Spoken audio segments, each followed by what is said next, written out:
Assalamualaikum warahmatullahi wabarakatuh. Perkenalkan, nama saya Silvana Lamanji. Saya mahasiswa aktif dari Universitas Muhammadiyah Gorontalo dengan NIM channel 1422191. Di sini saya akan membuat video mengenai pendidikan kesehatan tentang leukemia. Selamat menonton. Mendengar kata leukemia, mungkin kita teringat kembali ke masa 2019. Sebuah berita duka datang dari salah satu keluarga mantan Presiden Republik Indonesia, Susilo Bambang Yudhoyono. Istrinya, Ani Yudhoyono, dikabarkan meninggal dunia akibat leukemia. Kanker penyebab kematian terbanyak nomor 5 di Indonesia, setidaknya pada masa itu.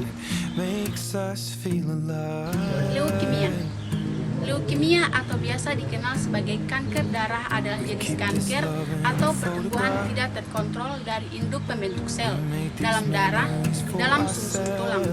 Umumnya leukemia terjadi pada sel darah putih, namun sebenarnya dapat terjadi juga pada sel lain dalam darah. Leukemia ini sendiri terbagi sesuai kecepatan pertumbuhannya, atau dalam istilah medisnya akut dan kronis, dan terbagi lagi berdasarkan sel utama atau induk yang terkena sel, mieloid atau limfoid. Jenis leukemia.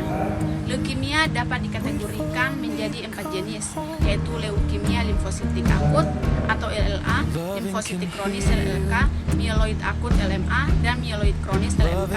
Pada jenis leukemia akut, sel kanker dapat bertumbuh cepat. Gejalanya dirasakan nyata dan jika tidak, segera diobati. Dapat berakibat fatal dalam waktu beberapa bulan.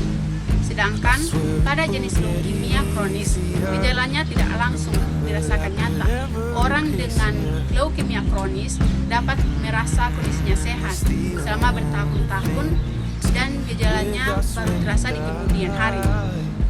Secara umum, leukemia kronik lebih sulit diobati dibandingkan leukemia akut.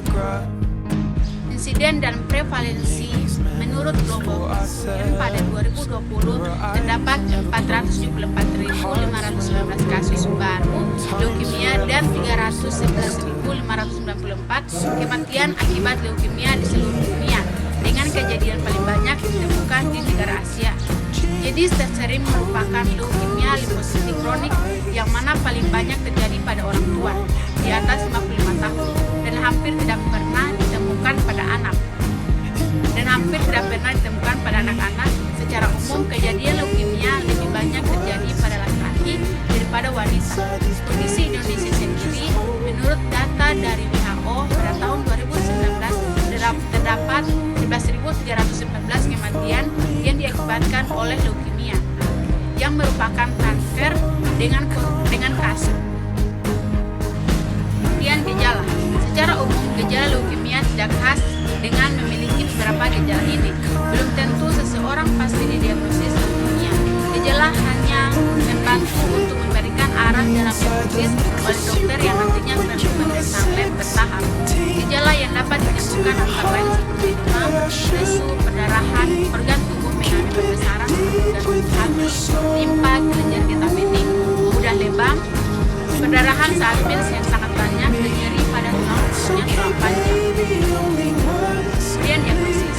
Untuk menegakkan diagnosis leukemia memakan waktu, karena diagnosis yang dibuat perlu pemeriksaan lab bertahap.